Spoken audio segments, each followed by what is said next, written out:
Muscle cars and NASCAR, two massive cornerstones of American car culture. You join me at Charlotte Raceway to chat through the differences between the muscle cars we see on the road and the NASCARs you see on the television. We are with the experts in North Carolina to find out how we go from this to that.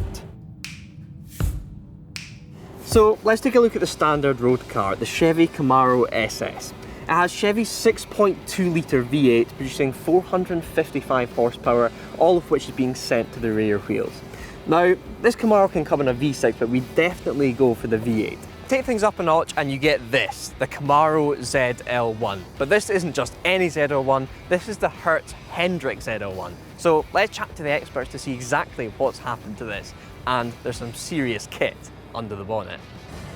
So we are here with Dale, he's in charge of this project. So what is different from the standard ZL1 compared to the Hendricks Motorsport car?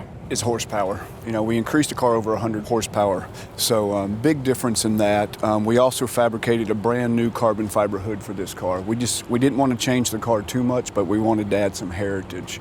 And if you notice this hood, it's just like the L88 Corvette, so that's one of the things we wanted to keep. Subtle changes, that is your two biggest, what I would say performance-based wise. We forge lined a special set of wheels for this car with the Hertz engraving in 24 to give us the cosmetics. It's just a wonderful car out of the factory. So to be able to enhance it a little bit and not change it too much has been a good part of our project. Okay, so you've added 100 horsepower. Can we check out what you've done? Yeah, let's take a look at it. Biggest difference underneath is, we're starting with the hood. If you'll look at that purpose-built hood, is this big supercharger that we installed on this car. That is yellow.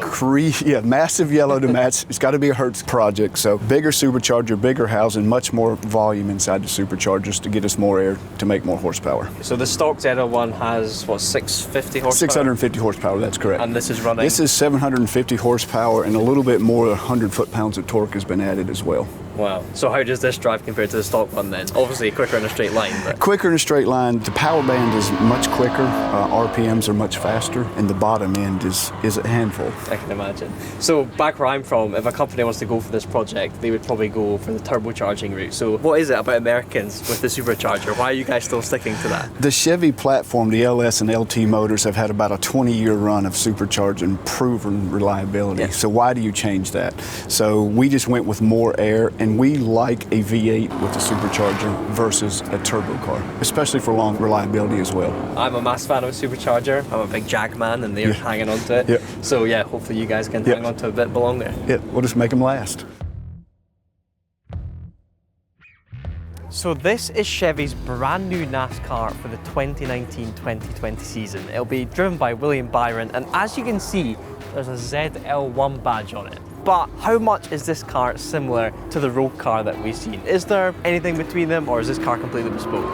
Let's chat to an expert to find out. So, William Byron, this is your car for the upcoming season. Could you take us through basically the engineering aspects of this car? What makes up your NASCAR? Yeah, so our Cup car is a custom chassis that we make at Hendricks Motorsports, and it's 750 horsepower when we run the road courses and the short tracks, and we run fully custom brakes everywhere and kind of a different brake package for every track, but really the short tracks and the road courses kind of similar to this track. We would run as much brake as we have, so it's a pretty awesome race car, and it goes pretty fast most of the time.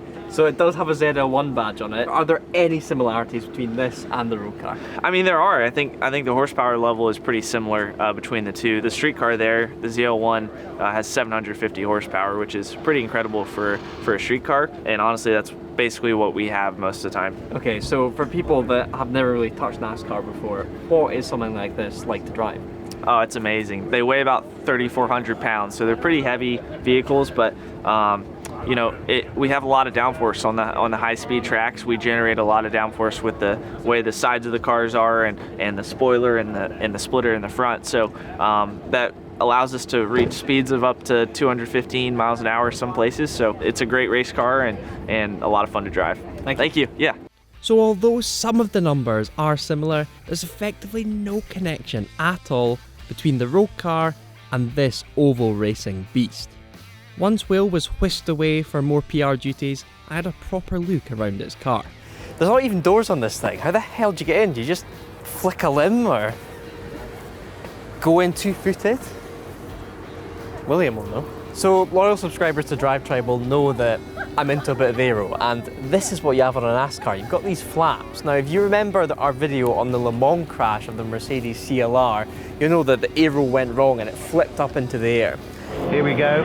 Oh my God, the Mercedes has taken off.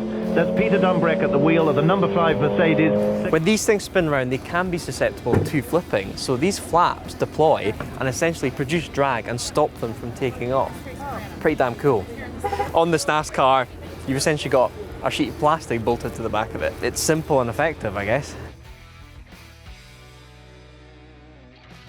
We've covered 3 levels of muscle today. We've got the standard Camaro SS road car, Hendricks Motorsport's modified ZL1, and Chevy's new NASCAR. Now, they call it stock car racing, but there's basically no similarities between that car and the road-going ZL1. Apart from power, they both have around 750 horsepower. But the really cool thing about this car is you can hire it out. Hertz will rent out the ZL1 by Hendricks Motorsport for you to go on a road trip. But I want to ask you guys one question. If you could hire out one car, what would it be? Would it be the ZL1 or another classic American muscle car? Tell us in the comments below.